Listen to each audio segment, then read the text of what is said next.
마태복음 13장 44절에 있는 말씀을 보겠습니다. 이미 들으신 말씀입니다마는 다시 한번 같이 찾으셔서 함께 눈으로 보시기 바랍니다. 천국은 마치 밭에 감추인 보화와 같으니 사람이 이를 발견한 후 숨겨두고 기뻐하여 돌아가서 자기의 소유를 다 팔아 그 밭을 샀느니라.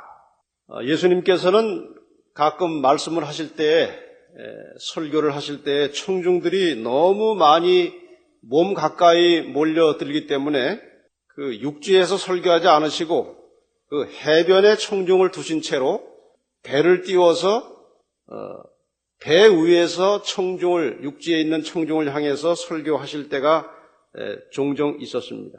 지금 여기 나오는 이 이야기는 예수님께서 배 위에서 육지 해변가에 앉아있는 청중을 향해서 하시는 이야기였습니다.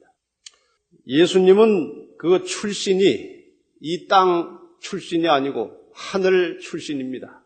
그래서 이 세상에 사시는 동안에 하늘에 관한 이야기를 많이 해주셨습니다. 천국의 어떤 풍경이나 천국의 상태에 대한 이야기가 아니라 천국에 가서 살게 될 사람들, 하늘나라 백성들의 그 삶의 원리, 천국 갈 사람들은 어떻게 살 것이며 그 길이 어떻게 되어 있는지 그런 문제에 대하여 많은 말씀을 주셨습니다.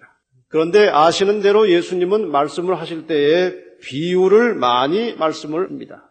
다시 마태복음 13장 11절부터 잠시 몇 절을 더 보겠습니다. 마태복음 13장 11절부터 몇 절을 더 보겠습니다. 대답하여 가라사대 천국의 비밀을 아는 것이 너희에게는 허락되었으나 저희에게는 아니 되었나니 무릇 있는 자는 받아 넉넉하게 되되 무릇 없는 자는 그 있는 것도 빼앗기리라. 그러므로 내가 저희에게 비유로 말하기는 저희가 보아도 보지 못하며 들어도 듣지 못하며 깨닫지 못함이니라. 이사야의 예언이 저희에게 이루었으니 일렀으되 너희가 듣기는 들어도 깨닫지 못할 것이요 보기는 보아도 알지 못하리라.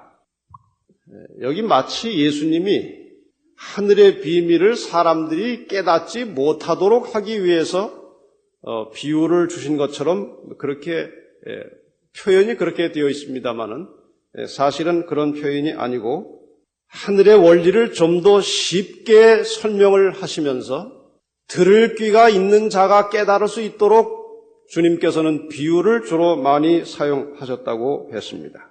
비유로 말씀하신 또 하나의 이유는 이 천국의 모든 비밀을 직접 말씀하시면 유대인들의 거부감이 더 심화되고 노골적으로 예수님에 대하여 이제 거부감을 가지고 예수님을 더 빨리 십자가로 끌고 갈 위험이 있기 때문에 주님께서는 비유를 많이 사용하셨습니다.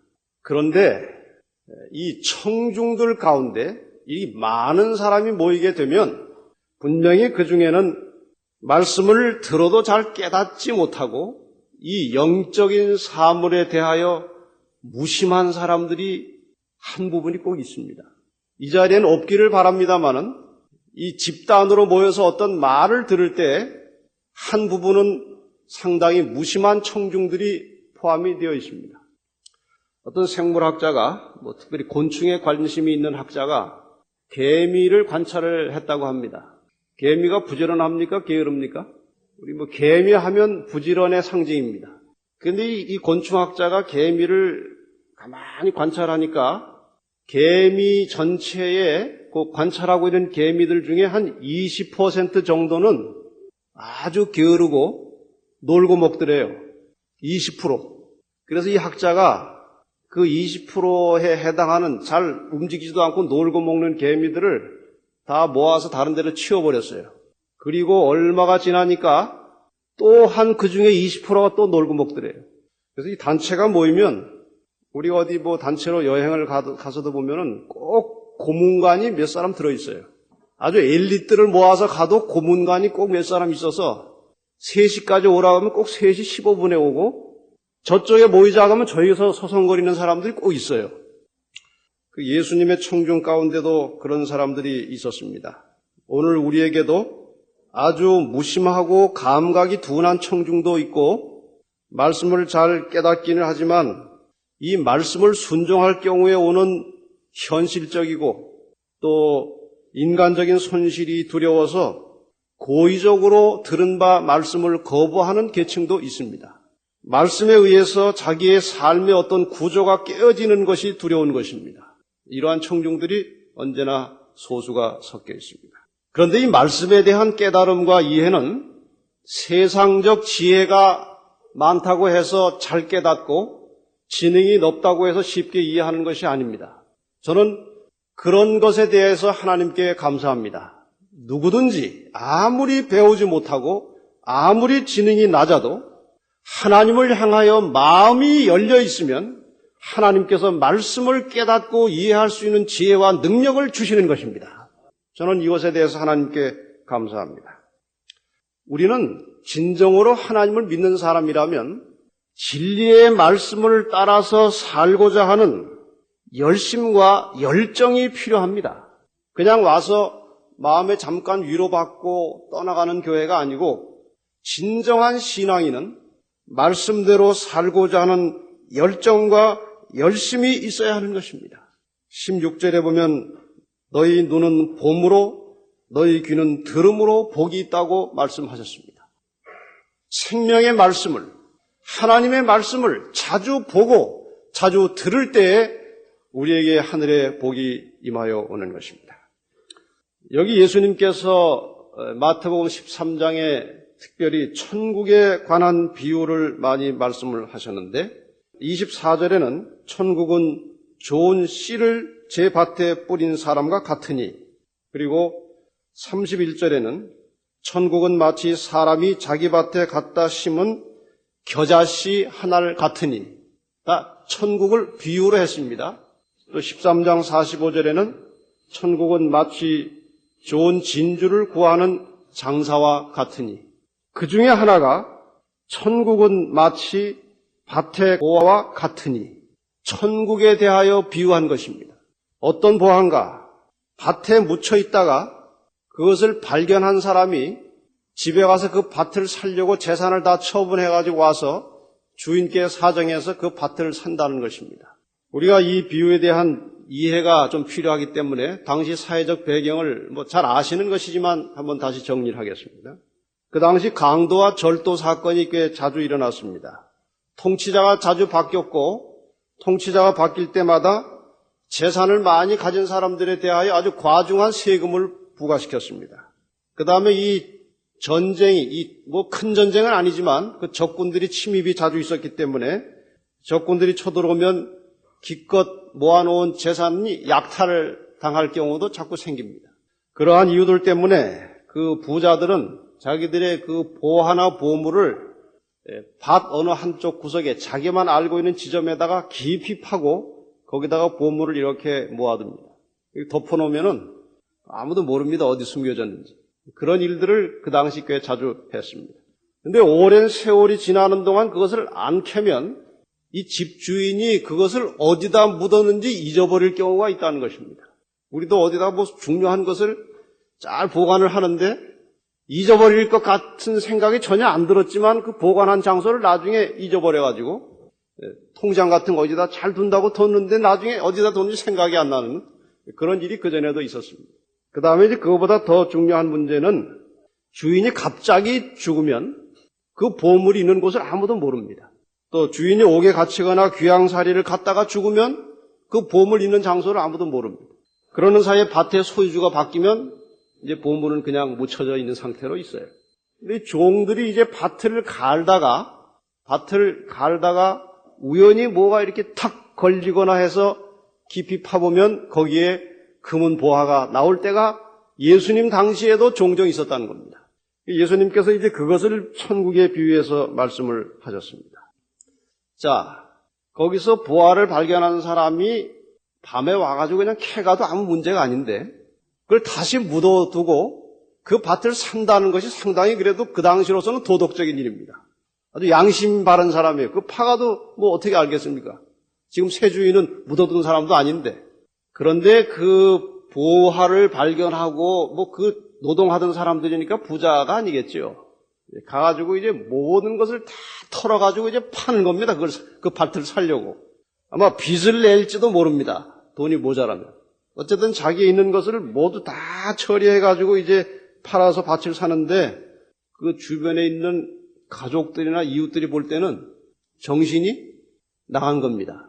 그 오래 묵은 땅을, 별로 쓸모도 없는 땅을 왜 저렇게 무리하게 사는지 이해가 안 가는 거예요. 그렇지 않겠습니까? 심지어는 정신이 좀 어떻게 이상하게 된 게 아닌가. 왜 저 땅을 저렇게 살려고 발버둥을 치느냐 이거예요. 왜 그렇습니까? 왜 그렇게 이상하게 생각합니까? 그 밭 속에 뭐가 들었는지 모르기 때문에 그러는 거예요. 그런데 길을 쓰고 그것을 살려고 하는 사람은 그 밭에 들어있는 보화를 알기 때문에 살려고 하는 것입니다. 불교 집안에서 갑자기 성경을 공부해서 기독교로 옮기면 정신이 나간 것으로 봅니다. 그러나 이 사람은 기독교의 진리를 발견했기 때문에 다른 것이 보이지 않는 것이에요. 한 걸음 더 나가서 한 개신교에 다니던 사람들이 되게 안식일 교인을 만나가지고 성경을 더 깊이 파보니까 그 깊은 곳에 더 놀라운 보화가 들은 것을 발견하고 안식일 교회로 올 때에는 그것은 불교에서 기독교로 가는 것보다 더 미쳤다고 합니다. 하필이면 왜 그 이단에 빠져서 죽으러 가느냐 이거예요. 왜 그렇습니까? 왜 그렇게 반응합니까? 이 속에 들어있는 보화를 모르기 때문에 그러는 거예요. 모르기 때문에 그래요. 그러나 아는 사람은 어떤 희생과 대가를 치르더라도 이 보화를 놓치지 않으려고 합니다. 여기 증인이 한 분, 뭐 다른 분도 많이 계시지만 최근에 온 증인은 우리 이순원 목사님이세요. 전혀 모르셨어요. 안식일교회에서 뭘 가르치고 뭘 배우는지. 그러나 그가 어떤 투병 생활 속에서 이 진리를 깨닫고 보니까 놓칠 수가 없는 것입니다. 이거 놓쳤다가는 큰일 날 것 같습니다. 그래서 모든 생계수단을 다 포기하고서라도 이 진리를 지금 산 것입니다. 모르기 때문에 사람들이 그렇게 반응하는 것입니다. 아마 목사님 가족들이나 주변에서는 아직도 이해가 되지 않아서 빨리 돌아오기를 아마 눈물로 기도하며 호소하고 있을 것입니다. 모르기 때문에 그런 것입니다. 오늘 이 보화의 문제를 제가 간단하게 두 가지 측면에서 좀 관찰을 하려고 합니다. 첫째는 보화의 가치에 대하여 한번 새롭게 생각하고 싶습니다. 그리고 두 번째는 이 보화를 캐는 방법에 대하여 좀 생각을 하고자 합니다. 이 사람이 보화를 발견한 다음에 밭을 사려고 하는 이유는 그 밭에 들어있는 보화의 가치가 자기가 가진 모든 재산보다 더 가치가 있기 때문에 전 재산을 팔아서라도 그것을 살려고 하는 것입니다. 맞습니까? 그렇지 않고서야 뭐하러 전 재산을 팔아서 그 밭을 살려고 하겠습니까? 천국은 마치 밭에 감추인 보화와 같다고 하신 말씀은 천국은 이 세상에서 내가 소유하고 내가 추구하는 모든 것을 합친 것보다 더 가치가 있다는 것입니다. 맞습니까? 천국은 지금 내가 소유하고 있는 것, 내가 추구하고 있는 모든 이상을 다 모아도 천국만큼 가치가 없다는 것입니다. 그래서 그것을 살려고 하는 것입니다. 도대체 내가 가지고 있는 것을 다 버리고 포기하고라도 쟁취해야 될 그 천국이란 어떤 것인가?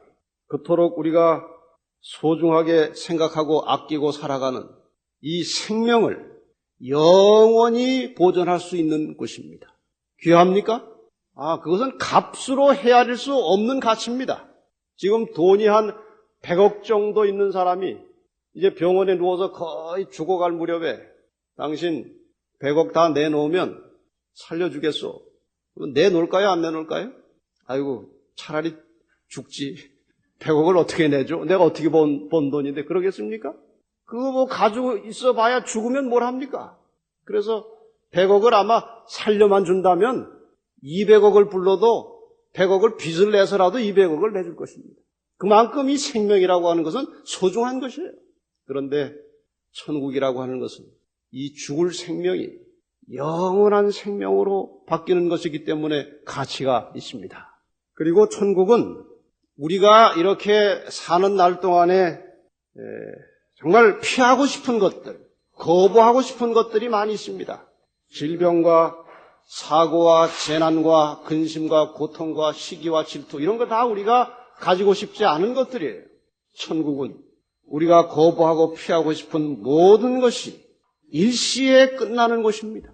계시록 21장 3절로 4절에 보면 내가 들으니 보좌에서 큰 음성이 나서 가로되 보라 하나님의 장막이 사람들과 함께 있음에 하나님이 저희와 함께 거하시리니 저희는 하나님의 백성이 되고 하나님은 친히 저희와 함께 계셔서 모든 눈물을 그 눈에서 씻기심에 다시 사망이 없고 애통하는 것이나 곡하는 것이나 아픈 것이 다시 있지 아니하리니 처음 것들이 다 지나갔음이로라. 모든 인간의 고난과 재난과 고통이 일시에 끝나버리는 곳이 천국입니다. 쟁취할 만한 가치가 있습니까? 가치가 있는 것입니다. 영생의 약속이 있고 천국은 실제로 존재하는 것입니다. 저는 개인적으로 확신합니다. 분명히 영생은 있을 것이고 천국은 실제 있는 장소입니다. 여러분도 함께 이 엄청난 사실을 믿으시기를 바랍니다. 분명히 이 세계가 올 것입니다. 그리고 천국은 인간 본래의 모습을 찾는 것입니다. 사람이 원래 지금 우리처럼 살아가는 이런 모양으로 살도록 창조된 것이 아닙니다. 서로 물고 싸우고 헐뜯고 비난하고 전쟁하고 이렇게도 동물적으로 이기적으로 살아가는 것이 원래 인간의 모습이 아닙니다. 인간은 하나님의 형상대로 창조함을 받은 아주 고상한 존재였습니다. 천국은 이 우리 원래의 모습을 회복하고 진정한 행복감을 가지고 살아가는 곳입니다. 그래서 천국은 우리의 모든 것을 투자하고 버리고서라도 쟁취할 만한 가치가 있는 것임을 꼭 우리 마음속에 명심하시기를 바랍니다. 이 엄청난 보화, 이 천국을 소유하기 위해서는 세 가지 요건이 필요합니다. 첫째는 영적인 사물의 가치를 깨달아야 합니다. 어떤 사람이나 사물을 볼 때 그 진정한 가치를 제대로 깨닫지 못하는 사람들이 많이 있습니다. 사람들의 판단 기준이 대개 다 자기 본이기 때문에 다른 사람을 객관적으로 판단하기가 결코 쉽지 않습니다. 저 사람이 왜 가치가 있는지 우리가 분명히 이해한다는 것이 쉽지가 않아요.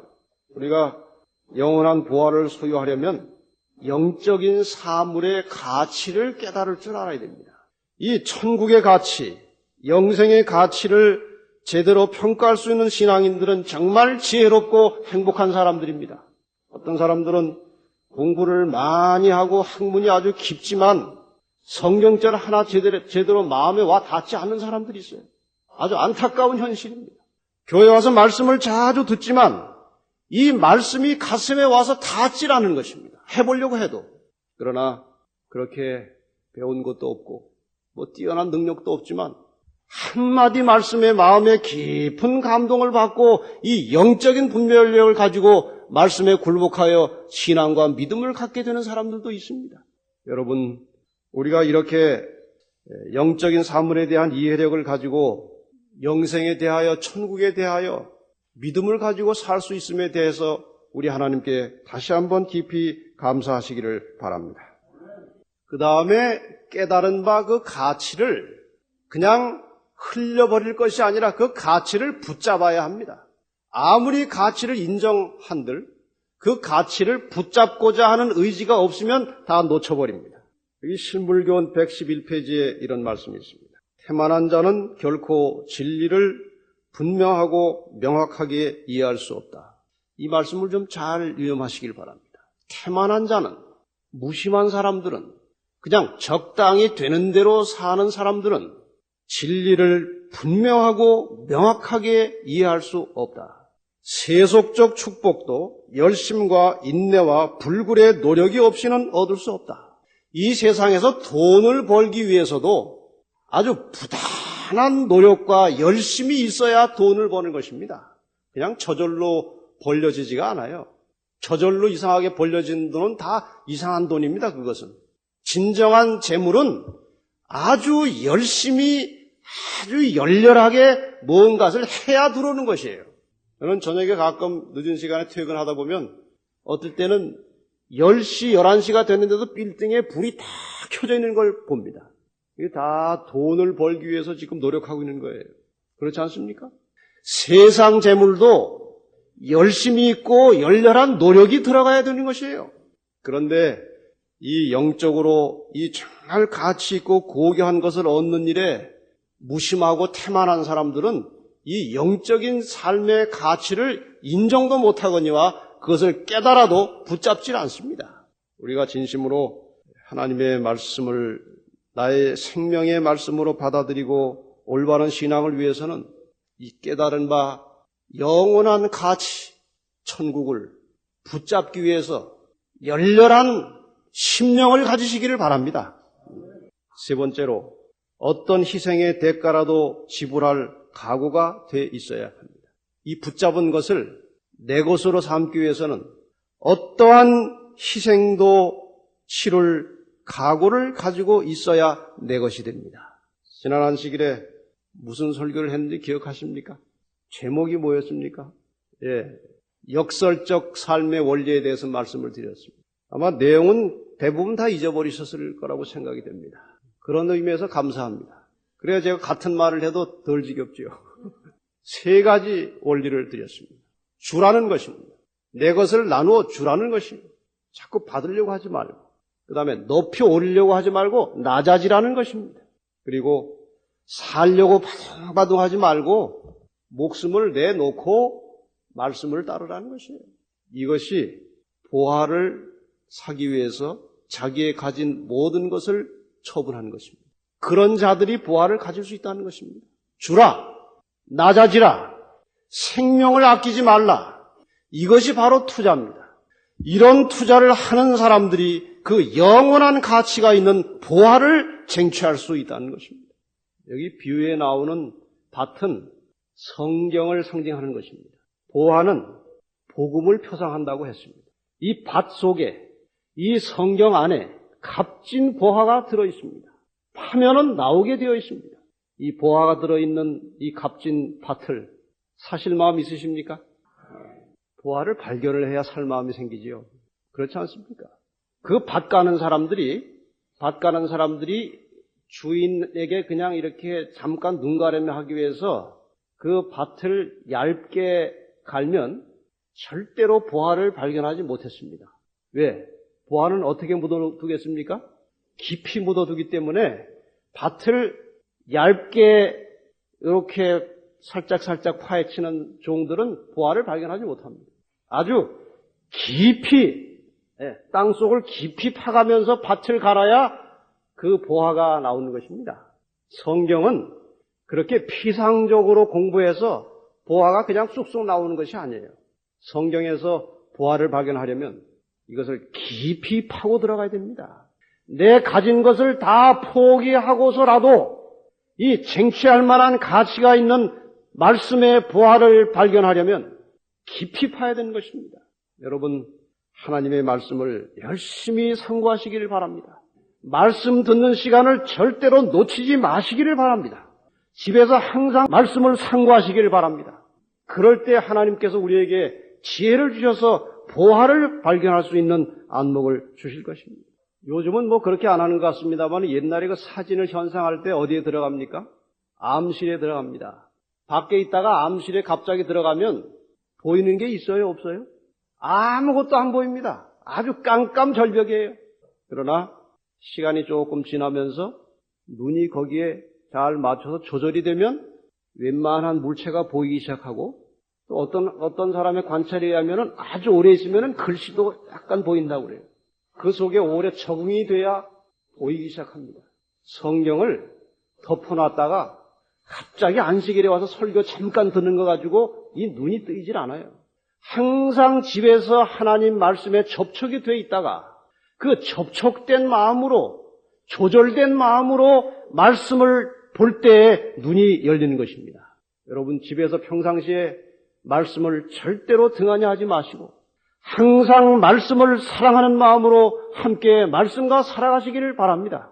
그때 이 속에 우리는 우리의 모든 것을 희생하고도 쟁취할 만한 보화가 있음을 발견하게 될 것이고 그때 우리는 하나님의 말씀에 즐거운 마음으로 순종하게 될 것입니다. 순종은 어느 한순간에 감정으로 되는 것이 아닙니다. 어떤 설교 말씀 잠깐 감동했다고 해서 말씀에 금방 순종이 되는 것이 아닙니다. 늘 하나님의 말씀을 깊이 나의 것으로 삼고 항상 말씀과 동행하고 살아갈 때에 순종하고 싶은 욕망도 거기에서 나오는 것이에요. 성령께서 그때 우리의 심령에 역사하십니다. 자신의 직업에 지나치게 몰두해서 성경을 등한히 함으로 말씀에 대한 지각력을 상실하는 어리석은 지경에 빠지지 않게 되기를 바랍니다. 자기의 학업에, 자기의 직장일에, 자기의 개인적 사무에 너무 몰두해서 말씀을 등한히 함으로 영적인 분별력을 상실하는 어리석은 종들이 되지 마시기를 바랍니다. 끝으로 성경절 3절을 읽고 설명을 잠깐 드리고 마치겠습니다. 요한복음 6장 54절에 보면 내 살을 먹고 내 피를 마시는 자는 영생을 가졌고 마지막 날에 내가 그를 다시 살리리니 57절입니다.